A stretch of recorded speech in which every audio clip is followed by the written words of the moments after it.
Hello, welcome to another Becoming a Modern Man. We are playing Scapeshift, and this time we are running up against Abzan. So let's get underway. This is our opening hand. Not too bad, we've got a couple of pieces of ramp, we've got a sweltering sun to deal with opposing creatures, or potentially a cycle if we run into a deck that doesn't run out small creatures. So fairly happy with this hand. Well, these over the tapped underground tomb, which is fine.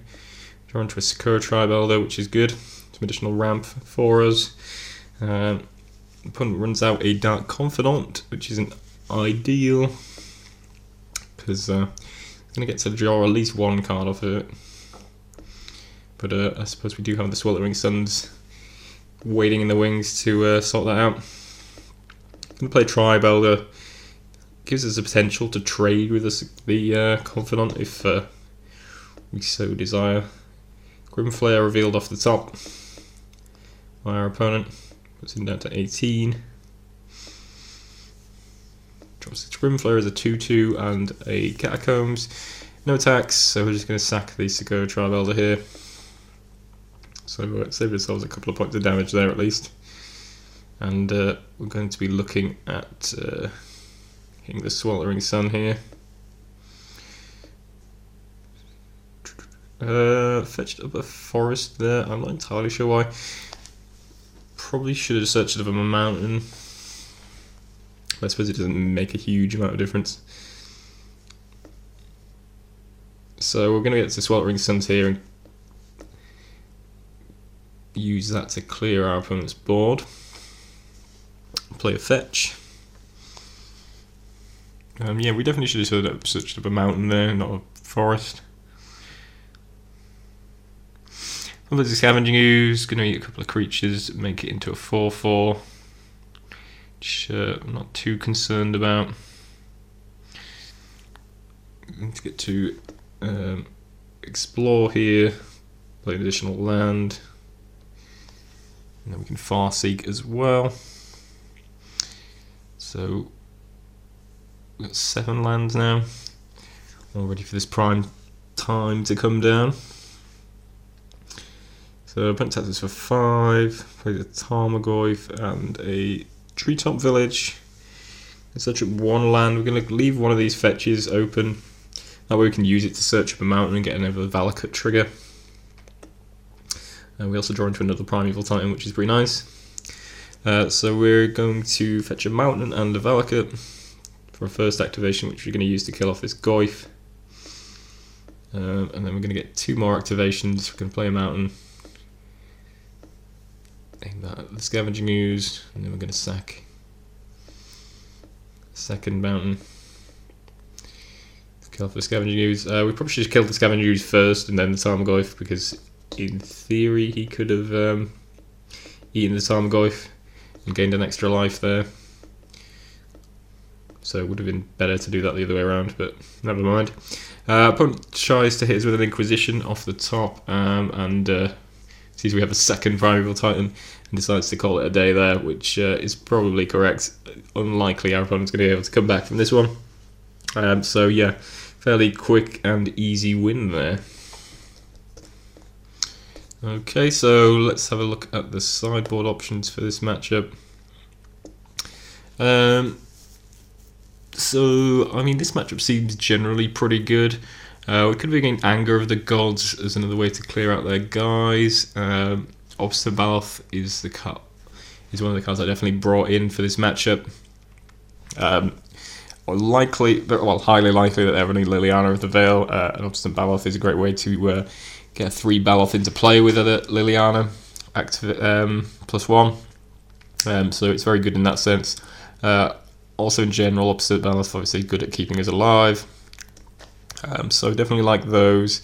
Tireless Tracker, probably not necessary.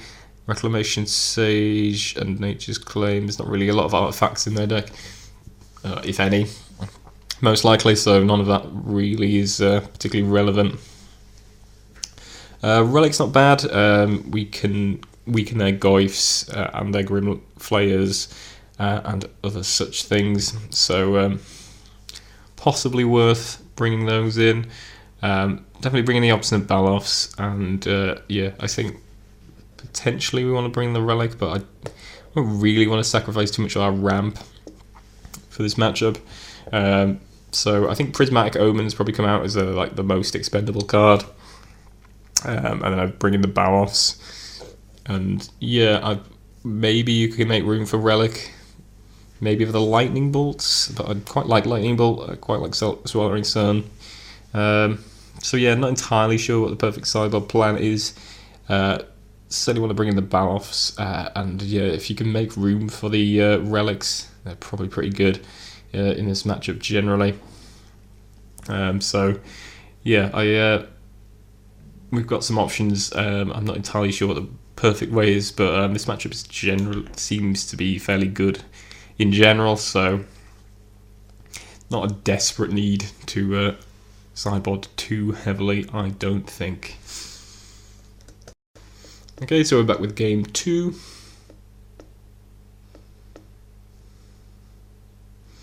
So this is our opening hand. We have Search for Tomorrow, double Obstinate Baloth, so that's both copies of the sideboard card we brought in, and a Primeval Titan.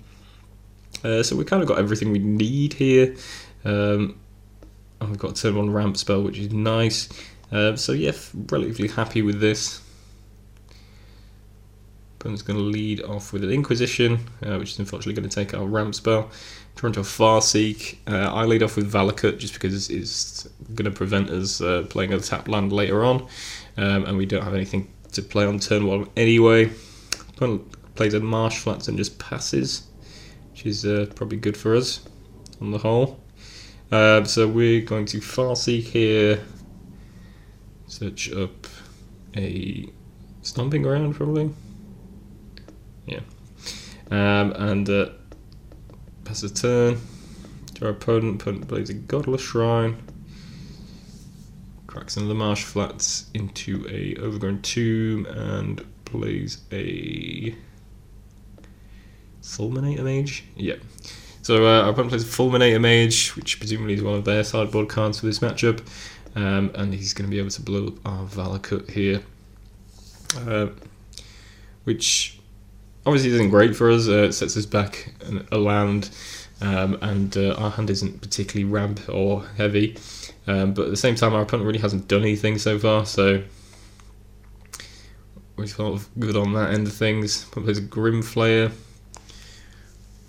I'm going to play out Obstinate Baloth, gain 4 life, and feel relatively good about our position at the moment.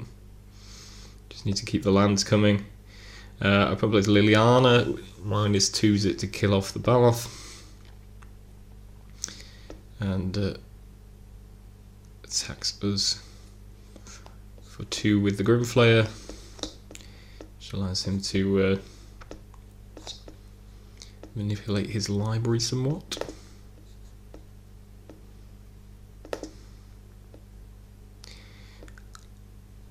So he didn't put anything into the graveyard, so presumably just rearranging the cards back on top. So here we could play something. I want to keep the Abstinent Baloth in hand, basically because it prevents our opponent from +1ing Liliana. I believe he's already aware of the Obstinate Baloth, the second Obstinate Baloth in hand, so he's probably not going to play into it, but puts us in a good position. Next turn we have enough mana for a Primeval Titan, so feeling pretty good about that. And as I say,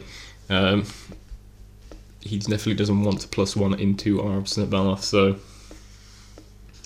that kind of works pretty well for us. Puts a couple of lands into the graveyard with Grimflayer, and I think he manages to hit Delirium at this point. Maybe it wasn't just a land. And the follow-up is a Throne Last Troll, which is an interesting one. I'm not really sure this is particularly good against us. I suppose it soaks up damage from Primeval Titans, sort of. But we could still trample over. But I suppose a double block on a Primeval Titan could work. We can't kill it with Valakut, so I suppose there's that. It's not a horrible card, I don't think it's necessarily particularly good against us. So we're going to run out Primeval Titan here, fetch up a Valakut and a Mountain, I imagine. But I put it to 10 and pass the turn. Opponent's going to play Lingering Souls, double Lingering Souls after playing a Temple Garden. We find a second Valakut, which is pretty great, so we're going to be able to run that out. And then we're going to be able to search up a Valakut here with our Primeval Titan and a Mountain, and we can just deal 9 damage to our opponent and finish them off. So that's fairly easy and straightforward, and that manages to pick up with a win. So yeah, fairly easy win for us. I'd say this matchup seems pretty favourable all in all, barring some sort of early pressure from our opponent, or possibly early Liliana would be probably be quite problematic, given that we're sort of slowly ramping up, and we need to sort of keep our big threats in hand, ideally. But yeah, generally this matchup seems fairly good. They don't have a lot of great cards against us, and not a lot of ways to interact with us. As we saw in this matchup, our opponent had Fulminator Mage, and it just didn't really do enough for him. So yeah, this all seems to sort of add up to what seems like a very favourable matchup in general, as far as I can tell.